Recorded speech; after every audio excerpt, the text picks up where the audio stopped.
Fala galera, eu sou Tainan Greff, especialista em boxe olímpico formado em Cuba e esse é o canal Ciência do Boxe. Galera, hoje nós vamos falar sobre os piores males que enfrenta o boxe atual. Em primeiro lugar, obviamente, vem a falta de investimento. Quando eu digo isso, eu me refiro tanto em escala macro como em escala micro. Eu tive o prazer, há muitos anos atrás, de estar presente com o ministro de esporte do Brasil, na época eu estava em Cuba, e com os seus secretários. E sim, temos que reconhecer que o nosso país investe sim nos nossos atletas olímpicos. Porém, também é preciso entender que eles não caem de árvores, ou seja, existe um processo no qual você precisa investir, apoiar, para que esse atleta seja formado, ele aprenda, evolua até chegar ao nível de competição ou ao nível de uma seleção olímpica. Todos nós estamos já cansados de saber que a maioria dos nossos atletas, não só no boxe,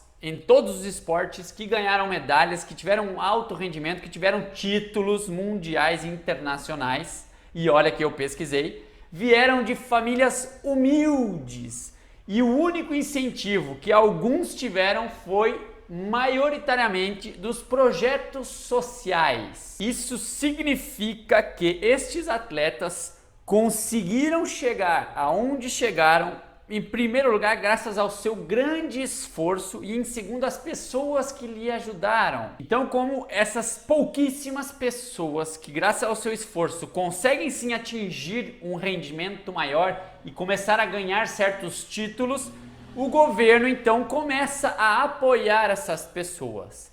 Na minha humilde opinião, essa não é a melhor forma de investir no esporte, porque se você não investe, não trabalha com a base, pouquíssimas pessoas conseguem se destacar para então ganhar o incentivo do governo e entrar numa pré-seleção ou numa seleção. Então quero aqui deixar minha homenagem já a todos os treinadores que, ainda que não recebem incentivo nenhum do governo, conseguem estar brindando campeões para uma pré-seleção e seleção brasileira. Estes são os verdadeiros heróis do esporte no Brasil. Em segundo lugar dos males, vem algo que também tem uma relação com o investimento, porém em outra parte. Novamente, como vocês bem sabem, existe uma sopa de letrinha no quesito de federações, associações, tanto nos estados como em âmbito nacional, e algumas são reconhecidas pela AIBA, porém a maioria não. E novamente aqui quero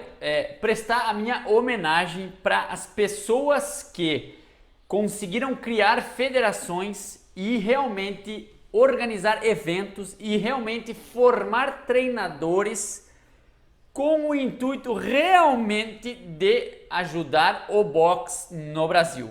Porém, a gente sabe que muitas pessoas estão nesse meio com outros interesses. O que eu estou querendo dizer com tudo isso é que no processo de formação de novos treinadores, cada federação pode escolher quem são as pessoas que vão impartir cursos ou seminários, etc.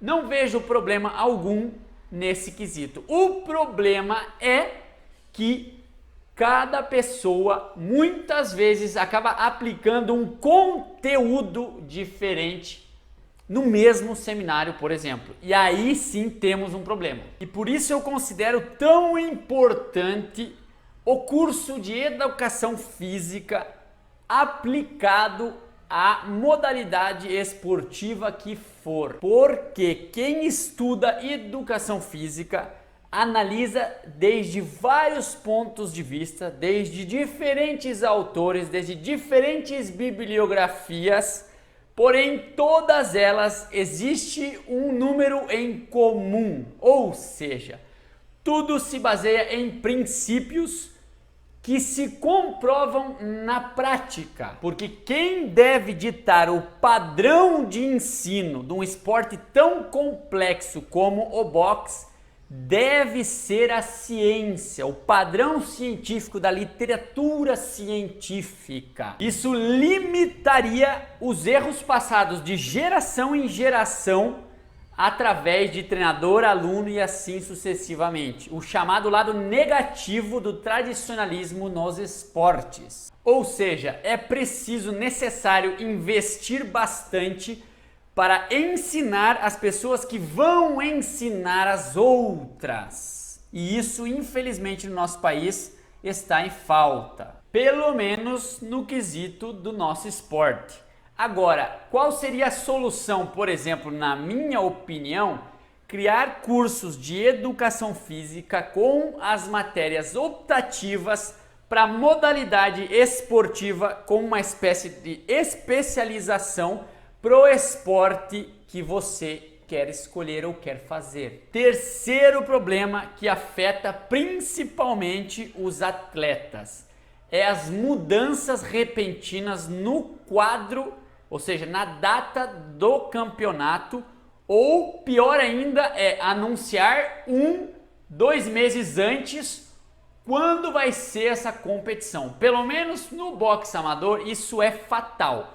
Por quê? Porque quem entende um pouco sabe que a planificação das pessoas que competem no boxe amador, ela é diluída, ou seja, você se planifica praticamente o ano inteiro para uma competição principal. E anunciar ela em cima da hora atrapalha demais no quesito da periodização, da planificação do treinamento dos atletas.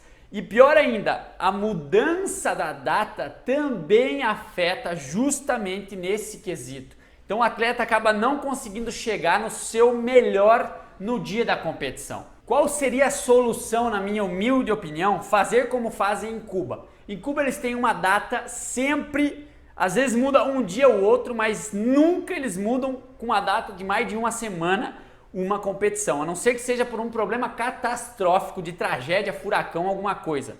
Mas sempre anualmente eles têm uma data marcada, padrão, para cada competição. Isso faz com que o treinador tenha tempo e consiga periodizar bem o treinamento de cada atleta, e aí sim, cada atleta consegue chegar lá na sua melhor preparação. Quarto problema, esse na minha humilde opinião é o pior problema a nível competitivo depois desse que eu citei anteriormente. Chama-se árbitro. Eu tenho certeza que todos vocês que vão assistir esse vídeo já devem ter passado por experiências trágicas com os árbitros. Novamente, na minha humilde opinião, é devido a uma má formação destes árbitros.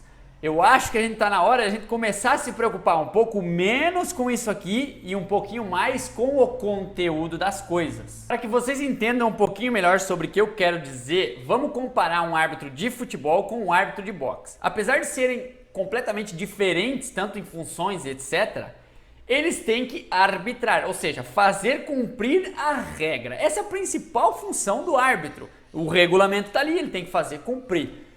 No futebol, existe uma coisa chamada vantagem. Nem toda falta obrigatoriamente tem que ser marcada. Porém, no boxe, não existe lei da vantagem. Você não está passando a bola para alguém, o jogo não seguiu. Então, se o cara baixa a cabeça, simplesmente joga a cabeçona lá no joelho, o árbitro obrigatoriamente tem que chamar a atenção dele, tá na regra. Obviamente, cada caso é um caso. Às vezes, se o cara baixou minimamente a cabeça, tudo bem. Mas o que existe hoje em dia, e muito, por exemplo, meu aluno de consultoria lutou esses dias. O cara adversário dele só abaixava a cabeça. Esse cara, se fosse lá em Cuba, que os caras são aqui, ó, aplica a regra, esse cara tinha sido desclassificado ou pelo menos perdido 1 ou 2 pontos.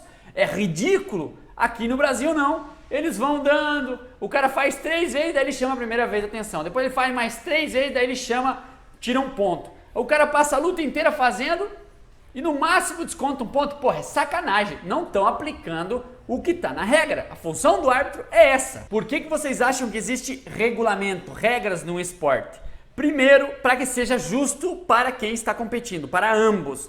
E segundo, para criar um padrão e que o esporte seja uma coisa bonita de se assistir, técnica. E o quinto problema chama juiz. Em primeiro lugar, nesse quesito, na minha humilde opinião, tem a ver com o processo para formar quem vai pontuar uma luta. porque tem que aplicar o que está na regra de pontuação. Outra coisa em relação ao juiz que pontua é que ele pontua de acordo com a interpretação que ele tem de acordo ao regulamento. Então, por isso é que, por exemplo, no Taekwondo, eles criaram uma tecnologia que absorve o impacto e aí sim decide se pontua ou não pontua de acordo à força do golpe. Além também de ter juízes ali pontuando com a maquininha. E infelizmente nós não possuímos dessa tecnologia ainda, talvez um dia vamos ter. E o último problema nesse quesito do juiz é a localização, ou seja, de onde ele interpreta o que está acontecendo no combate para pontuar. Esse também é uma questão, só que eu não vou tocar nela aqui, eu vou tocar nela no próximo vídeo que vai ser especificamente sobre isso. Bom galera, esses foram os 5 piores problemas, os maiores males, na minha humilde opinião, que acontecem com o boxe, principalmente no nosso país. Se você gostou desse vídeo, se inscreve no canal, já deixa aquele like cabuloso, ativa o sininho, rede social, @Ciência do Boxe e dá uma revisada em todos os links que eu vou deixar na descrição, beleza? Tamo junto e o boxe é ciência. Fui!